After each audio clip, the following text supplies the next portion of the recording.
Bienvenidos a otro devocional, un programa dedicado a explorar la profundidad de la Biblia. Es un placer tenerte aquí en Hablemos Bíblicamente en La Roca Radio Online FM. Este espacio, nos enfocaremos en la reflexión, el estudio y la aplicación de las enseñanzas bíblicas en nuestra vida diaria. Una de las prácticas más comunes en incontables iglesias cristianas y evangélicas es la práctica de declarar o proclamar bendiciones para garantizar recibirlas de parte de Dios. Ya sea que se trate de declarar un mejor salario, proclamar salud y un buen matrimonio, o declarar un año lleno de éxitos, entre otras cosas, muchos de nosotros estamos familiarizados con esta práctica tan popular. Sin embargo, los cristianos somos llamados a evaluar todo lo que creemos y practicamos a la luz de la palabra de Dios. Por lo que es bueno preguntarnos, ¿es bíblico declarar o proclamar bendiciones espirituales o materiales para poder recibirlas de parte de Dios? ¿Cómo podemos pensar bíblicamente al respecto? En este episodio de Texto Fuera de Contexto hablaremos de esto con nuestro invitado especial, el pastor Gerson Morey. Bienvenidos. Gerson, queremos darte una cordial bienvenida. Aquí estamos Josué y Pepe. Bienvenido, pastor Gerson. ¿Cómo estás, mi hermano? Por la gracia del Señor, Pepe, estamos bien. Gracias por la invitación a ti, a Josué, y contento de poder tener este tiempo para conversar y charlar de lo que nos interesa, que son las cosas del Señor. Y una vez más, contento y con mucho entusiasmo de poder tener esta charla. Muchas gracias, pastor. En verdad que es un privilegio poder tenerlo con nosotros en este episodio. Y para quienes nos escuchan, el pastor Gerson sirve como pastor en la iglesia Día de Adoración en la ciudad de Davie, al sur de la Florida, y también es uno de los pastores del concilio de Coalición por el Evangelio. Gerson, ¿pudieras por favor contarnos un poco sobre cómo conociste al Señor para así empezar a romper un poco el hielo y que nuestros oyentes puedan conocer un poco más sobre ti? En efecto, desde que nosotros llegamos de Perú a la ciudad de Nueva York, el año 93, varias personas del círculo familiar, laboral, nos predicaban el Evangelio. La persona que nos recibió en la ciudad de Astoria, en Queens, una familia cristiana, y desde que llegamos nos predicaban el Evangelio. En mi lugar de trabajo, los doctores, yo trabajé muchos años con dentistas y los doctores eran creyentes también, ellos me predicaban el Evangelio. El hermano de quien ahora es mi esposa se había convertido y también nos predicaba el Evangelio. Pero el Señor me salvó el año 99, estando allá todavía en la ciudad de Nueva York. Dios en su misericordia, o pudiera decir, Dios nos dio una doble misericordia porque me salvó y salvó a mi esposa casi simultáneamente. En ese mismo año nos mudamos al sur de la Florida. Más o menos calculando, creo que fue entre el mes de mayo y junio del año 99 que el Señor nos salvó, y hasta aquí hemos perseverado por su gracia y misericordia. Es una larga historia y por lo que noto, desde tu llegada a Nueva York hasta tu conversión, pasó un periodo de tiempo de reflexión en donde seguramente el Señor estuvo tocando tu corazón de diferentes maneras hasta que te llevó a sus pies, como Él solamente sabe hacerlo, y realmente de ahí empieza una carrera ministerial en la Florida, básicamente. Y se conoce ya por todo lo que tú has escrito anteriormente en varios artículos y en tu propio testimonio, que pertenecías a una iglesia de lo que ahora podría llamarse una iglesia de prosperidad, y que tú practicabas, y no solamente practicabas, sino que enseñabas este tema del cual nosotros estamos hablando y que es tan popular en nuestra región todavía, el hecho de declarar cosas para recibirlas de parte de Dios. Creo que esta intención, que yo creo que detrás hay una intención de poder demostrar que yo tengo una fe fuerte, ¿no? O sea, una fe dinámica, potente, que creo en el Señor y por eso yo declaro.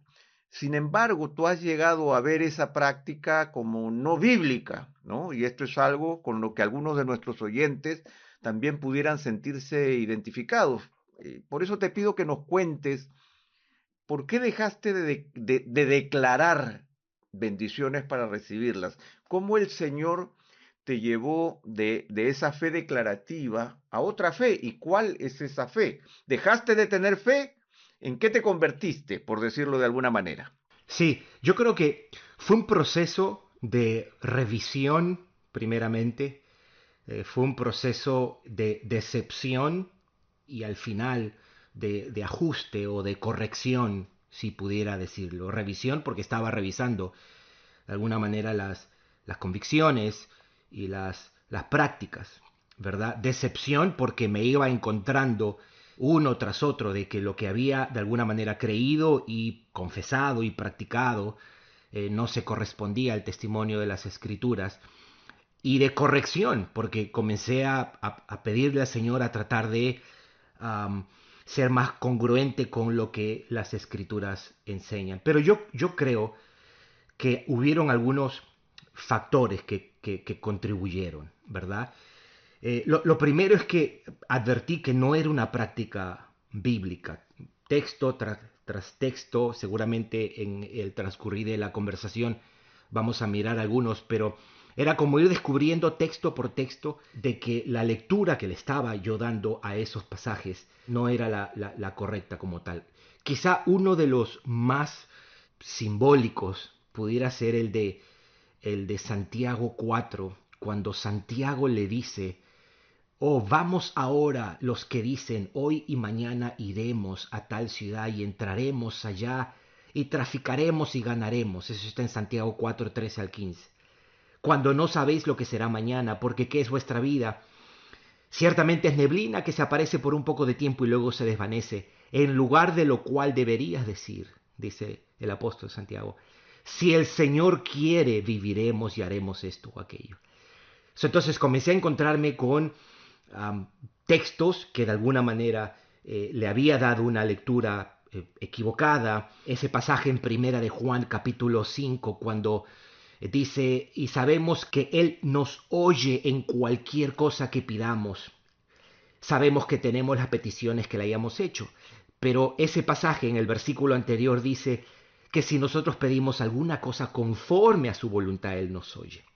Así que fue versículo tras versículo y de alguna manera el Señor fue dándome más claridad. Yo creo que otro factor fue esta inquietud de alguna manera que me producía, cómo los predicadores de alguna manera jugaban con la esperanza de las personas.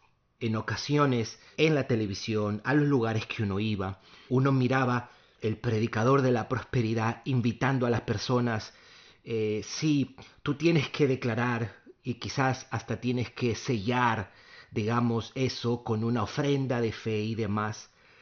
Y cuando una persona tiene esperanza de que las cosas cambien o de recibir algo, es muy vulnerable. Y eso me generaba algún tipo de inquietud y frustración. Sabes que hay un cuento de Jorge Luis Borges que se llama El atroz redentor Lázaro Morel, y es la historia de un predicador que en los tiempos de la esclavitud en Estados Unidos él le ofrecía a los esclavos libertad y después los vendía otra vez y después los liberaba otra vez. Y le decía: al final usted va a estar libre y con dinero, decía el cuento. Pero al final no hacía eso, él mataba a todos los esclavos. Y Jorge Luis Borges dice: ellos tenían un fatal manejo de la esperanza. Y muchas veces eso es lo que uno encuentra en el Evangelio de la Prosperidad. Un manejo de la esperanza que es aprovechado, que no es bíblico. Y eso fue de alguna manera contribuyendo a mi decepción. Pero sobre todas las cosas, Pepe y Josué, yo creo que mi convicción y mi visión de quién es Dios y quién soy yo, ¿verdad? El carácter de Dios soberano, el Dios quien está en control de todas las cosas, quien dicta, determina, decreta y establece todas las cosas. Y a la luz de su carácter, entender quién soy yo como un pecador. Todo eso de alguna manera, esos factores, si pudiera decir, contribuyeron para que yo deje de practicar esto de declarar y decretar y tratar de ajustarme más a lo que la Biblia enseña respecto a la oración. Pastor Gerson, muchas gracias por compartirnos su testimonio. En verdad que muchos creyentes, incluyéndome, podemos sentirnos plenamente identificados. Y pensando en lo que usted menciona, en los textos bíblicos que usted cuando estudió se dio cuenta de que realmente no enseñaban la práctica de declarar o proclamar bendiciones para recibirlas. Es que ahora quisiéramos ir a algunos de esos textos para reflexionarlos en este podcast de textos fuera de contexto. No podemos pensar, por ejemplo, en Proverbios capítulo 18, versículo 21. Afirma lo siguiente, dice así: muerte y vida están en poder de la lengua, y los que la aman comerán su fruto. Y por su parte, segunda a los Corintios capítulo 4, versículo 13, dice así: pero teniendo el mismo espíritu de fe, según lo que está escrito, creí, por tanto hablé, nosotros también creemos, por lo cual también hablamos. Estos son dos de los textos más clásicos o usados para argumentar a favor de la práctica de declarar.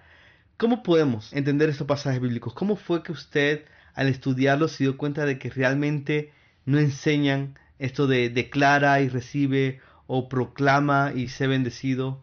¿Cómo podemos entender estos textos? Sí, ciertamente hay algunos otros pasajes más, pero digamos, estos son los más emblemáticos de alguna manera.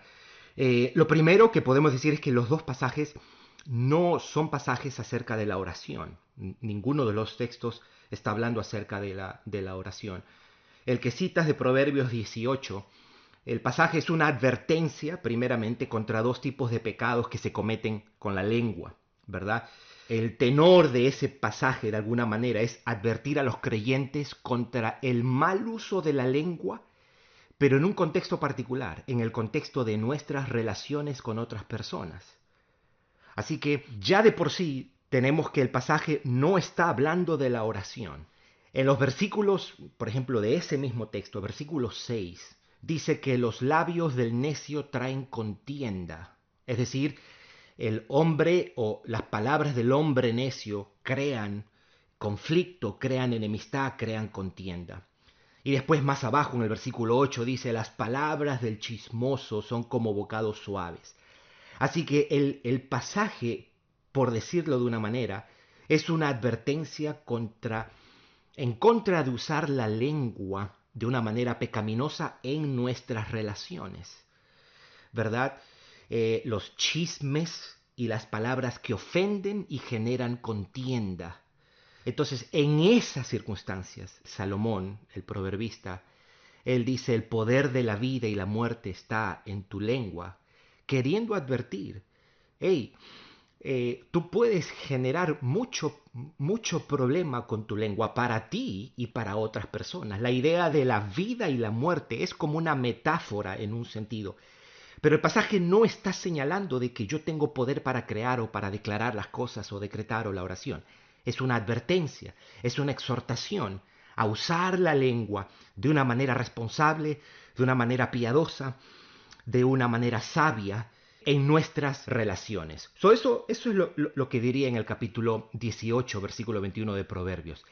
El otro pasaje que tú citas, 2 Corintios capítulo 4, versículo 13, es el apóstol Pablo. En su argumento, él cita un texto del Antiguo Testamento. Él cita esto de conforme a lo que está escrito, ¿verdad? El versículo 13. Creí por lo cual hablé, nosotros también creemos por lo cual también hablamos. Al decir conforme a lo que está escrito, él está haciendo referencia al Salmo 116 en el versículo 10. El Salmo 116 es básicamente es gratitud y alabanza a Dios por haberlo librado de la muerte y de la aflicción. Eso es el tenor de todo el Salmo.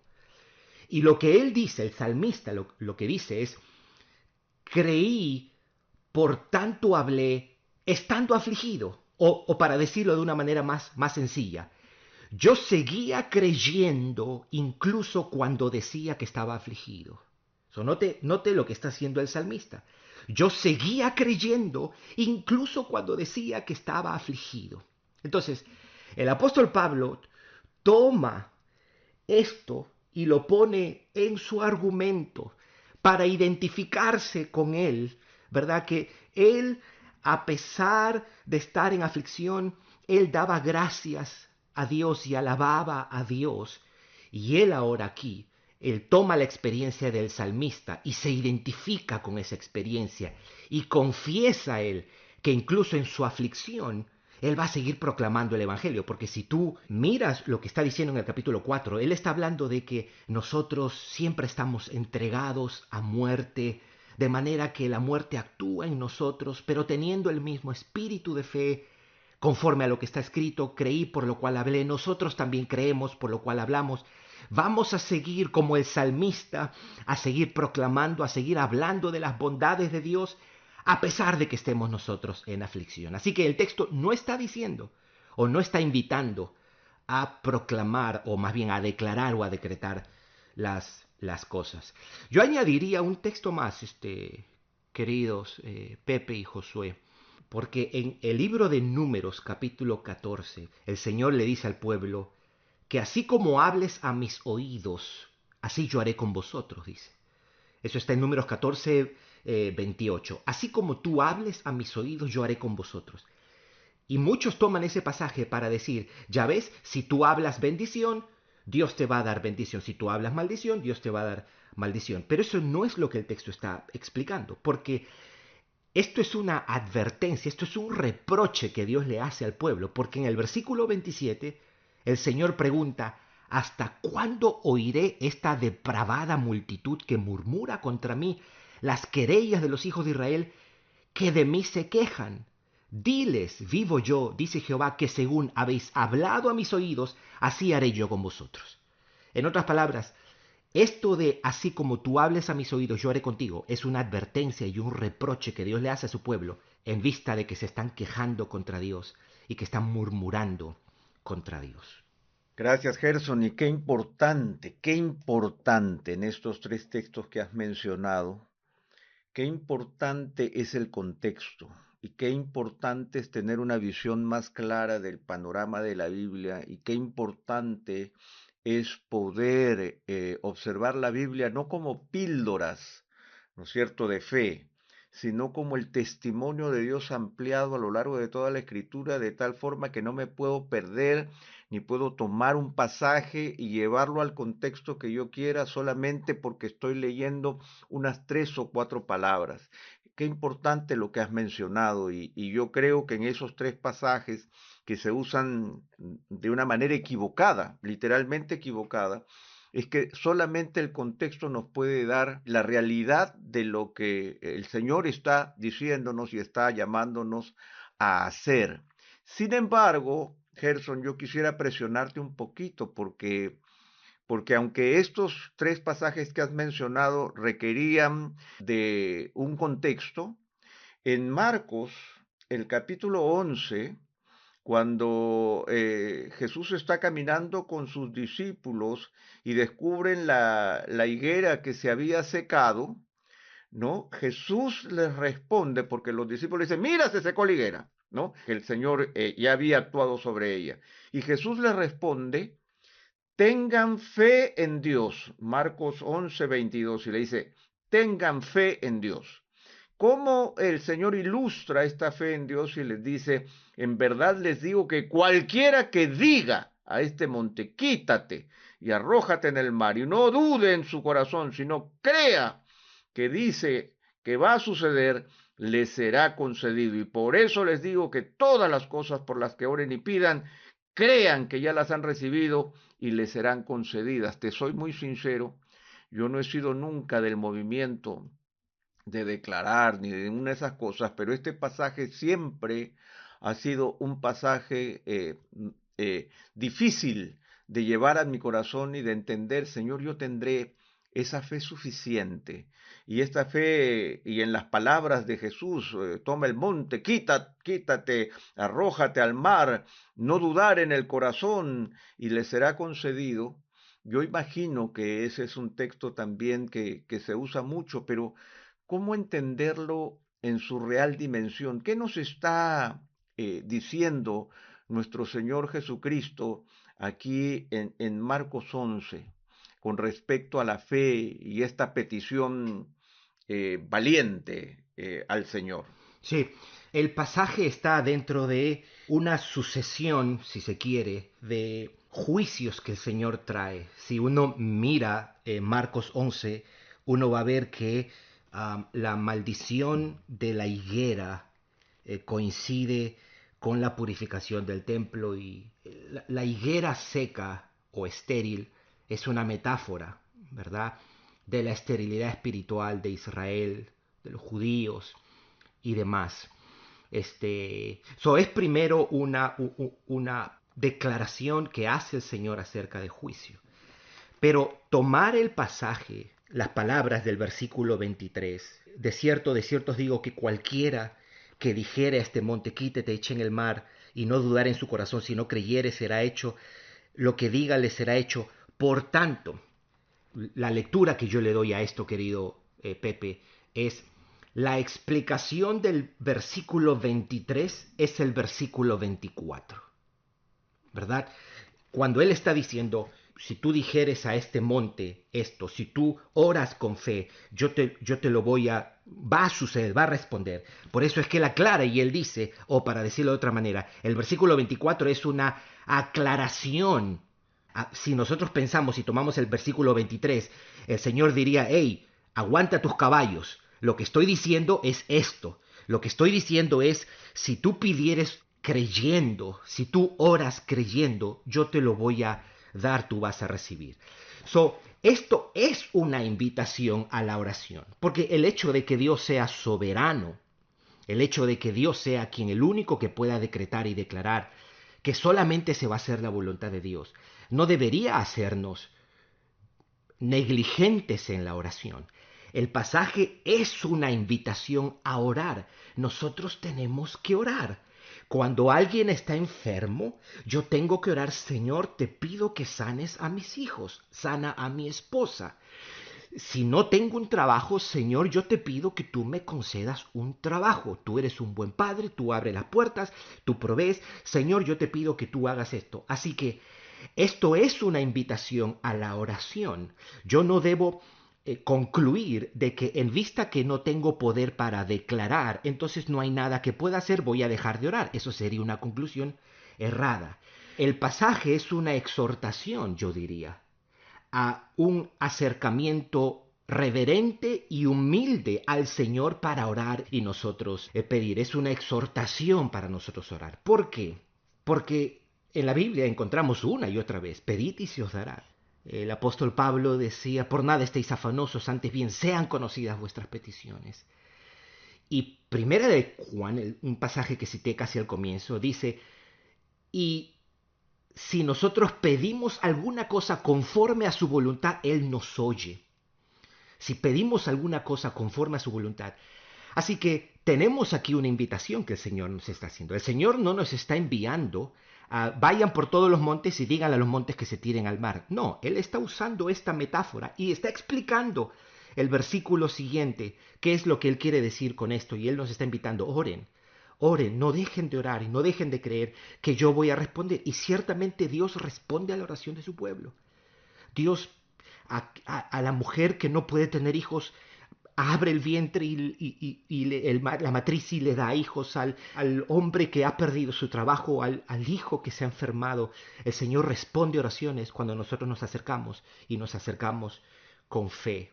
Pero decir nos acercamos con fe no supone que todo el tiempo Dios va a hacer como Él lo está pidiendo. Porque yo no puedo agarrar este pasaje y hacerlo único. Este no es el único pasaje acerca de la oración. Este no es el único pasaje respecto a la voluntad de Dios. Este no es el único pasaje respecto al carácter de Dios y de lo que nosotros debemos hacer.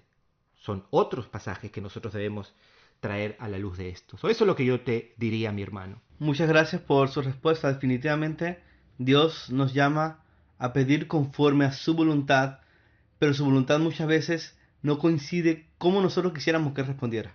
Él siempre va a responder de la forma más sabia, Él siempre va a responder de la forma más amorosa y Él nos invita a orar, pero definitivamente Él es soberano. Él es Dios y nosotros no somos Dios. Y pensando mucho en esto, en lo controversial que puede ser hablar de este tema, quisiera preguntarte, Gerson, ¿qué consejos darías a alguien que se encuentra en una iglesia donde se practica y se promueve esta práctica, valga decirlo, de declarar y proclamar bendiciones para recibirlas? Bueno, lo primero es, considera lo que la Biblia dice acerca de cómo orar, ¿verdad? Repetimos unos cuantos textos que seguramente hemos venido citando. Sí, la Biblia una y otra vez nos invita: pedid y se os dará. ¿Se acuerda? Mateo 7:7. Buscad y hallaréis, tocad y se os abrirá, porque todo aquel que pide recibe, el que busca encuentra, el que toca le será abierto. Por nada estéis afanosos. Filipenses capítulo 4, versículo 6. Antes bien, sean conocidas vuestras peticiones delante de Dios en toda oración, ruego y acción de gracias, y la paz de Dios que sobrepasa todo entendimiento guardará vuestros corazones. Pero aparte de eso, también nosotros podemos mirar modelos de cómo oraron en la Biblia. Solamente para tomar unos ejemplos del Nuevo Testamento, cuando salen liberados Pedro y Juan y les advierten, no prediquen esto, ellos oran al Señor en Hechos 4, y la manera como ellos oran es conmovedora. Es un acercamiento humilde y muy reverente a Dios. Ellos le dicen: Señor, mira sus amenazas y concede a tus siervos que con todo denuedo hablen tu palabra. Miren lo que estaba diciendo. Pedro, en 1 de Pedro 5, dice: humillaos bajo la poderosa mano de Dios, para que Él os exalte cuando fuere tiempo, echando vuestra ansiedad sobre Él, porque Él tiene cuidado de vosotros. Mirar, por ejemplo, los modelos de oración que hace Pablo en sus epístolas. En el carta a Efesios, a Colosenses, él les dice a ellos: yo estoy orando, por esta causa doblo mis rodillas, ¿verdad? Eso está en Efesios 1, 15 al 19, Efesios 3, 14 al 19, para que el Señor y Padre de nuestro Señor Jesucristo hace peticiones. Así que podemos mirar estas oraciones, no solamente ver cómo es el mandato de la oración, sino cómo nos modela la Biblia la oración. Otra cosa que yo pudiera exhortar a alguien es orar la Biblia. Usa la Biblia para orar. Tomar los salmos y apropiarnos de los salmos y orar los salmos. Tomar declaraciones como la que hace Pablo en Romanos 15:13. Una oración que los cristianos debemos hacer una y otra vez. Cuando él dice: y el Dios de toda esperanza os llene de todo gozo y paz en el creer, para que abundéis en esperanza por el poder de su Espíritu. Pablo está deseando y orando eso por los romanos. Eso quiere decir que yo también puedo orar eso por mí. Yo puedo tomar Romanos 15:13 y decirle: Señor de toda esperanza, te pido que me llenes de todo gozo y paz en el creer, para abundar en esperanza por el poder de tu Espíritu, ¿verdad? Eso es lo primero. Lo otro, yo les diría, enfatizar en lo que Pablo animaba en 1 de Timoteo capítulo 6, cuando él decía: gran ganancia es la piedad acompañada de contentamiento. Nosotros tenemos que aprender a estar contentos con el sustento y el abrigo, es decir, con la comida y con la ropa, ¿verdad? Muchas veces las oraciones están movidas por una ambición terrenal, materialista, la codicia de muchas cosas. Y la Biblia nos invita: no.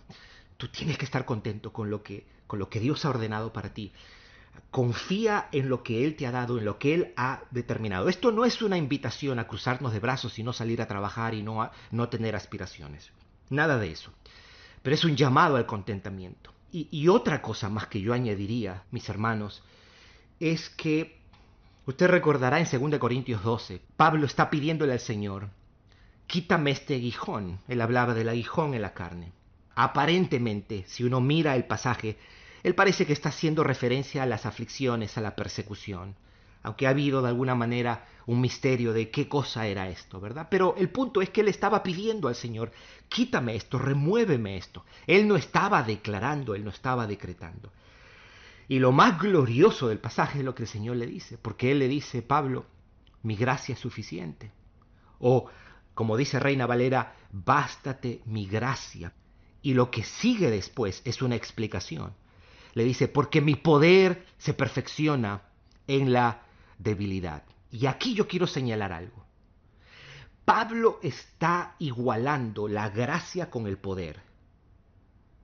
La gracia no solamente es perdón de pecados, la gracia también es poder para ser sostenido en medio de la aflicción. Yo le puedo pedir al Señor: Señor, sáname de esta aflicción, me doblega, me humilla, ayúdame. Y la gracia de Dios puede hacer que yo sea sano, o la gracia de Dios puede dejarme sin sanidad, pero con suficiente poder para yo estar sostenido y gozarme y tener contentamiento y decirle, Señor, aunque tú no me des esta sanidad, yo no voy a renegar de ti porque mi vida está en tus manos. Tú me has redimido, tú me has salvado, tú me has dado lo mejor, tú me has dado la mayor de todas las bendiciones y es tu Hijo Jesucristo. Señor, yo no voy a limitar o condicionar mi gozo y contentamiento al hecho de recibir una sanidad. No, yo tengo la gracia para gozarme incluso cuando no reciba lo que estoy pidiendo y lo que estoy necesitando. Es una invitación a confiar en la gracia de Dios cada vez que experimentamos alguna forma de debilidad. Es una ocasión para experimentar nuevas medidas del poder de Dios, del Cristo resucitado que habita en nosotros para sostenernos, para capacitarnos. Nosotros le podemos decir, Señor, todo lo puedo en ti que me fortaleces, incluso tener contentamiento cuando no todas las cosas salen bien o cuando no recibo respuesta a la oración que yo te he hecho. Exactamente, y te agradezco mucho, Gerson, por esa exhortación, porque yo creo que ahí es donde radica la sensibilidad ante este tema. Y mira que yo quisiera que continúes con esta reflexión y hay una sección de nuestro podcast que se llama La Patada Voladora, donde ponemos en aprietos a nuestros invitados, los amamos, pero queremos ponerlo en aprietos.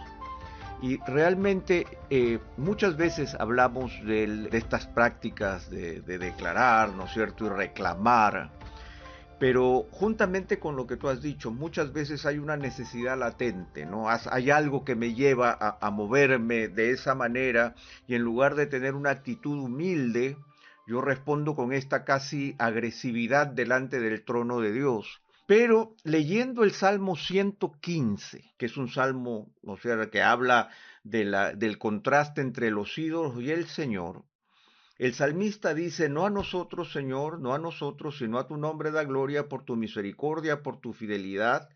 Y luego dice en el verso 2, ¿por qué han de decir las naciones, ¿dónde está ahora su Dios? O sea, la gran preocupación y el gran tema es, ¿dónde está ahora este Dios? ¿Qué tan grande es este Dios? Y la respuesta del salmista, y en el verso 3, es nuestro Dios está en el cielo, en los cielos, y la frase magistral, Él hace lo que le place, ¿no? Esta es la gran radicalidad del Dios en quien nosotros creemos. Nosotros creemos en un Dios soberano, y ese Dios soberano hace lo que le place, pero al mismo tiempo su voluntad es buena, agradable y perfecta. Y nosotros, como tú lo acabas de mencionar de una manera tan elocuente, nos sometemos a ese Dios y a esa gracia de Dios que nos sostiene y a esa voluntad de Dios que es buena, agradable y perfecta. Pero ahora yo pregunto, porque la continuación del verso, el verso 4, empieza la descripción de los ídolos. Dice, los ídolos de ellos son plata y oro, obra de manos de hombres. Y yo quisiera preguntarte, Gerson, si es que no podemos ver